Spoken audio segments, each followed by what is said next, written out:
Ao menos 6 times lutam contra o rebaixamento no Campeonato Brasileiro: Cruzeiro, Corinthians, Santos, Vasco, Bahia e Goiás. Restam 2 vagas na Série B. Coritiba e América Mineiro já caíram. O UOL mostra como foi o retrospecto das equipes contra os mesmos adversários no 1 grau turno.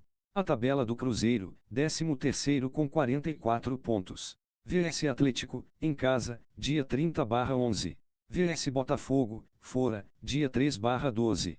VS Palmeiras, em casa, dia 6/12. Retrospecto contra o trio no 1 grau turno: 2 pontos, 2 empates e 1 derrota. A tabela do Corinthians, 14º com 44 pontos.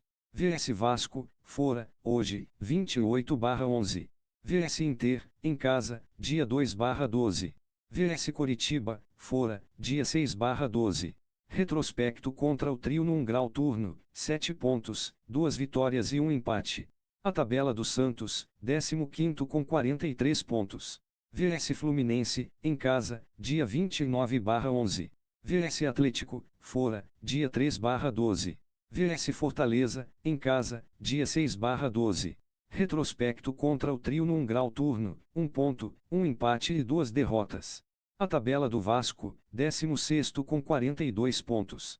VS Corinthians, em casa, dia 28/11. VS Grêmio, fora, dia 3/12. VS Bragantino, em casa, dia 6/12. Retrospecto contra o trio no 1 grau turno: 4 pontos, 1 vitória, 1 empate e 1 derrota. A tabela do Bahia, 17º com 41 pontos. VS São Paulo, em casa, dia 29/11. VS América Mineiro, fora, dia 3/12. VS Atlético Mineiro, em casa, dia 6/12. Retrospecto contra o trio no 1 grau turno: 4 pontos, 1 vitória, 1 empate e 1 derrota.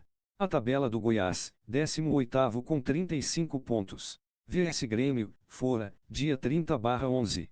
VS Fortaleza, fora, dia 3/12. VS América Mineiro, em casa, dia 6/12. Retrospecto contra o trio no 1 grau turno: 7 pontos, 2 vitórias e 1 empate.